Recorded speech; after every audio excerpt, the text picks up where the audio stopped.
ආයුබෝවන් දෙපුතේ අද මාර්තු මාසයේ 26 වෙනිදා 3 ශ්‍රේණියේ දෝල පුතාලාගේ අපි ප්‍රශ්න පත්‍රය අංක 23 සාකච්ඡා කරන්න හදන්නේ.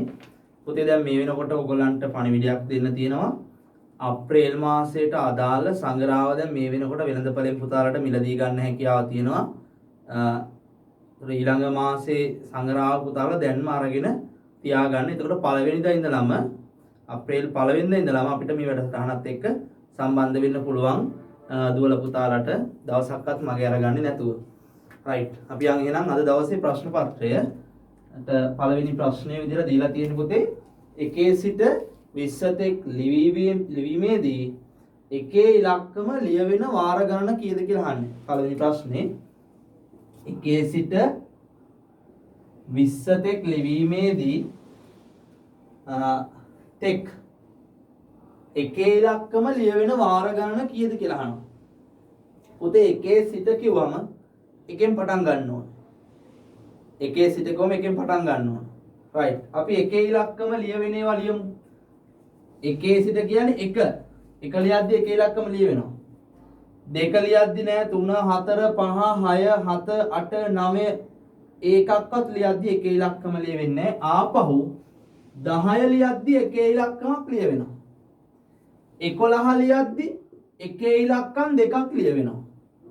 ඊළඟට 12 13 14 15 16 17 18 19 20 ලියද්දි ලියවෙන්නේ නැහැ.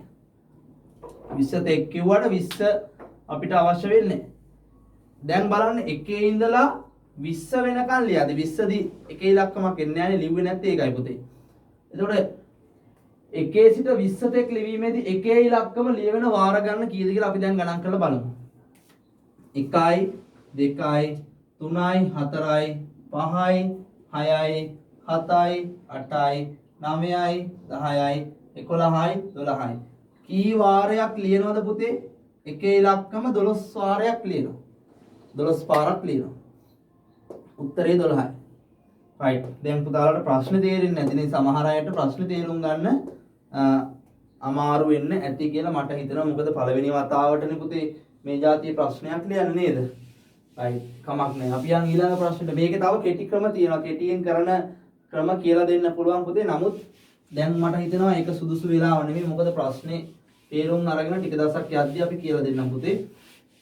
අපි යන් ඊළඟ ප්‍රශ්නේ දෙවෙනි ප්‍රශ්නේ ඉන්නවා අපි අද දෙවෙනි ප්‍රශ්නේ අද 9 වන සඳුදා නම් අනිද්දා දිනය කුමක්ද? අද 9 සඳුදා. අදට පස්සේ හෙට එනවා. හෙටට පස්සේ තමයි අනිද්දා එන්නේ. අනිද්දා ගැන තමයි පුතේ අහන්නේ. අද 9 නම් හෙට 10 අනිද්දා 11. අද සඳුදා නම් හෙට අඟහරුවාදා අනිද්දා බදාදා. අඟහරුවාදා කියලා සම්පූර්ණයෙන් ලිව්වේ නෑ පොඩ්ඩයි ලිව්වේ. අපෙන් අහන්නේ අනිද්දා දිනය කවද්ද කියලා. පුතේ මේ තියෙන්නේ දවස්. මේ තියෙන දවස් ටික. මේ තියෙන දින ටික. මේ තියෙන දින ටික. දිනෙන් අනිද්දා දිනය මොකද්ද? මෙන්න මේ 11. එහෙනම් උත්තරේ පුතාලගේ මොකද්ද? 11 කියලා තිබ්බනම් නිවැරදි. රයිට්. අපි යන් ඊළඟ ප්‍රශ්නෙට. 3. රූපයෙන් භාගයක් පාට කරන්න කියනවා. මුළු රූපයේ ත්‍රිකෝණයක් පුතේ. ඒකේ කොටස් 4කට බෙදලා තියෙන සමානව. ඒකෙන් පුතාලා කොටස් දෙකක් පාට කරන්න ඕනේ භාගයක් පාට වෙන්න. ඔතන පාට කරද්දී ඉරිරි ගහලා පාට කරන්න එපා.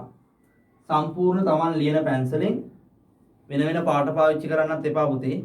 Taman ලියන පැන්සලෙන් සම්පූර්ණයෙන්ම කොටස් දෙකක් පුතාලා කැමති ත්‍රිකෝණ දෙකක් පාට කරන්න. මම නම් කියන්නේ එක ළඟ තියෙන ත්‍රිකෝණ දෙකක් පාට කරන්න. එතකොට ලේසි පාට කරන්න. රයිට්. එහෙනම් කරලා තියෙනවා නම් පුතේ හරියට දාගන්න. අපි යන් 4 වෙනි ප්‍රශ්නෙට. කවි සෙල්ලම් කිරීමට පැමිණියේ සවස 5ටය. සවස කියන්නේ පස්වරු 5ට. ඊට පැය කාලකට පසු. පැය කාලක් කියන්නේ මිනිත්තු 15ක කාලයක් නේද පුතේ? මිනිත්තු 15යි කියන්නේ පැය කාලය. ඊට පැය කාලකට පසු රවි පැමිණියේ නම් රවි පැමිණි වේලාව කීයද? හරි ලේසි නේද? සවස කවි පැමුණුනේ සවස් 5ටනේ. එහෙනම් මෙයා 5යි තව විනාඩි 15ක් යනවා. 5යි 15ට. 5යි 15ට. මිනිත්තු 15ක් නේ පැය කාලක් කියන්නේ. එහෙනම් 5යි 15ට ආවේ. සවස කියලා දාන්නත් පුළුවන්. ගානේ සවස දීලා තියෙන නිසා පුතාලා සවස දැම්මට ප්‍රශ්නයක් නැහැ. නැත්තම් පස්වරු 5යි 15 කියලා තමයි එහෙම උත්තරේ තිබ්බත් ප්‍රශ්නයක් නැහැ. මෙහෙම තිබ්බත්. අපි පස්වෙනි ප්‍රශ්නේ 2021 පෙබරවාරි මාසයට දින කීයද? මේ අවුරුද්දේ ගිය මාසේ පෙබරවාරි කියන්නේ මාර්තු වලට කලින්නේ. රයිට්. දින කීයක් තිබුණේ පුතේ? මතක තියාගන්න ඕනේ දින 28යි තිබුණේ. දින 28ක් එන මාස එකයි තියෙන්නේ. මේක දින 28ක් වෙන්නත් පුළුවන්. සමහර අවුරුදු වලදී දින 29ක් වෙන්නත් පුළුවන් පෙබරවාරි මාසෙට. මේ සමහර අවුරුදු කියන්නේ මොනවාද? අධික අවුරුදු. අධික අවුරුද්දක් වෙන්නේ අවුරුදු 4න් 4ට. එහෙනම් අවුරුදු 4න් 4ට පෙබරවාරි මාසෙට දින 29ක් එනවා පුතේ. රයිට්. එතකොට මේ අවුරුද්දට අදාළව තියෙන දින 28යි. මේ අවුරුද්දේ පෙබරවාරි මාසෙට දින 28යි. එහෙනම් උත්තරේ.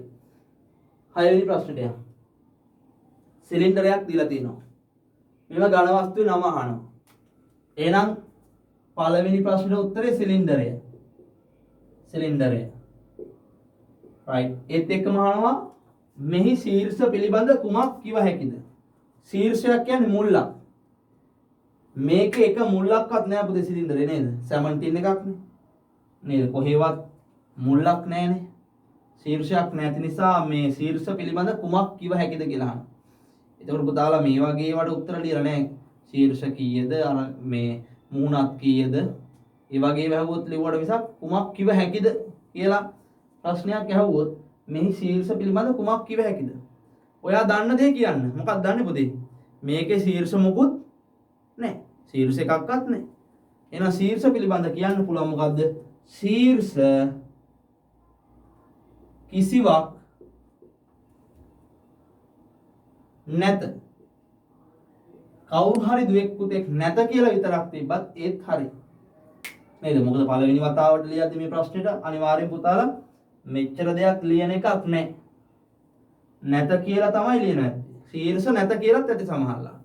ඔය මොකක් තිබුණත් හරි දාන්න. ඊළඟ ප්‍රශ්නෙට යන්න අපි.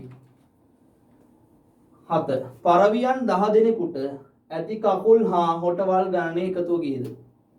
එක පරවියෙක්ට කකුල් 2යි හොටවල් 1යි ඔක්කොම 3යි. ඒ වගේ පරවියෝ 10 දෙනෙක් කිව්වම 3 ඒවා 10ක් නැත්තම් 10 ඒවා 3ක් කීයද? 30යි. එහෙනම් උත්තරේ එන්නේ 7 වෙනි ප්‍රශ්නෙට 30. අපි යමු 8 වෙනි ප්‍රශ්නෙට. පන්තියක ළමයි 45කි. ඉන් අද පැමිණියේ ළමයි 38ක්. පමණි නොපැමිණි. රයිට්. හොඳ ප්‍රශ්නයක් පුතේ. සුට්ටක් අපි හිමින් කතා කරමු මේක. ටිකක් අමාරුයි හිතන්න ඕන ප්‍රශ්නයක්. බලන්න පුතේ පන්තියක ළමයි 45කි. ඔක්කොම ළමයි 45යි. මුළු ළමයි 45යි කියලා මම මෙතනින් දානවා. මුළු ළමයි 45යි. ඉන්න අද පැමිණිය ළමයි 38යි. ඒ කියන්නේ ඉස්කෝලේ ඇවිල්ලා නැහැ පිරිසක්. අද ඇවිල්ලා තියෙන්නේ අඩුයි. අද පැමිණි පිරිස අද පැමිණියේ 38යි. 38යි. නොපැමිණි පිරිසකුත් ඉන්නවා. අද පැමිණියේ 38ක් පමණි. නොපැමිණි ළමයි ගණනට වඩා පැමිණි ළමයින් ගණන කීයක් වැඩිද කියලා අහනවා. දැන් දෙවෙනි වාක්‍ය කියවන්න කලින් පුතාලා බලන්න නොපැමිණි ළමයි කීයද? අද ඇවිල්ලා නැති අය ඉස්කෝලේ. ළමයි 45න් 38ක් ආවනම් කී දෙනෙක් ආවේ නැද්ද? එහෙනම් කරන්න ඕනේ ඔක්කොම ළමයි 45යි. ඒකෙන් 38ක් ආවනම් 45න් ඒ ආපු 38 දෙනාව අයින් කරලා ඉතුරු කට්ටියව අපි හොයාගමු. අයින් කරනවා කියන්නේ අඩු කරනවා. 45න් 38ක් අඩු කරනවා. 5න් 8ක් අඩු කරන්න පුළුවන්ද පුතේ? බෑ. ඒ නිසා මෙයාගෙන් උදව්වක් ගන්නවා. එතකොට මේ 5 ඉලක්කම 15 වෙනවා. මෙයාගෙන් එකක් ඉල්ල ගන්න ඕනේ. 15 වෙනවා. 15න් 8ක් අඩු කරන්න. 15න් 8ක් අඩු කළාම කීයද පුතේ? 7යි. දැන් මෙතන 4 නෙමෙයි තියෙන්නේ 3. 3න් 3ක් අඩු කළාම බිඳුවයි. right. එහෙනම් අද පන්තියේ ඔක්කොම ඉන්නව 45ක්. අද ආවේ 38යි. ඇවිල්ලා නෑ පුතේ එහෙනම් 7 දෙනෙක්. ඔන්න එහෙනම් මම මෙතන ලියනවා නොපැමිණි සිසුන් ගණන 7යි. ඒක නෙමෙයි අහන්නේ. 7 එහෙම දාලා තිබුණා වැරදි. අද අපි බලමු කමෙන්ට් දානකොට 8 වෙනි ප්‍රශ්නේ ගොඩක් අයගේ වැරදි ඇති කියලා හිතනවා. දැන් මේ 7 එහෙම දාලා තිබ්බොත් වරදිනවා. අහන්නේ මොකද්ද? ඔන්න දැන් මම අහන ප්‍රශ්නට යනවා. අප මුලින් නම් ප්‍රශ්නේ කියවනවා. පන්තියක ළමයි 45යි.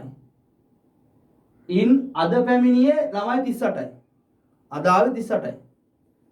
නොපැමිණි ළමයි ගණනට වඩා පැමිණි ළමයින් ගන්න.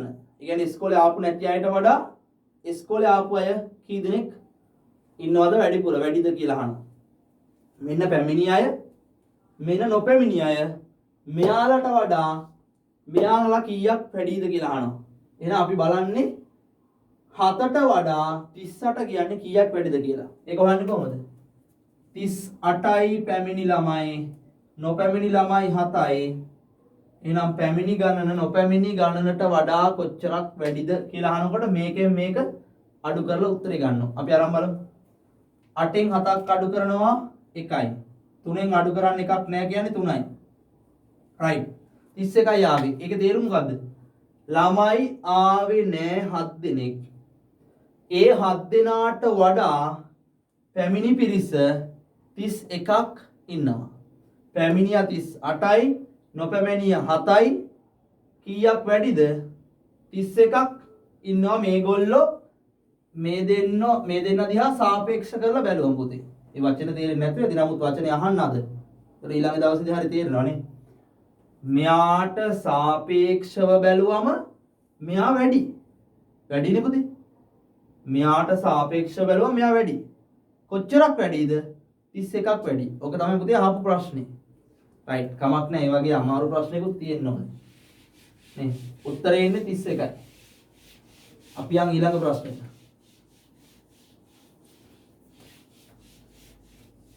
හැමදාම දන්නේව කරලා වල 10න් 10යි කියලා ලකුණු අරගෙන සතුටු වෙලා වැඩක් නැහැ නේ පුතේ නේද? අලුතෙන් යමක් ඉගෙන ගන්න නැතුව දවසට.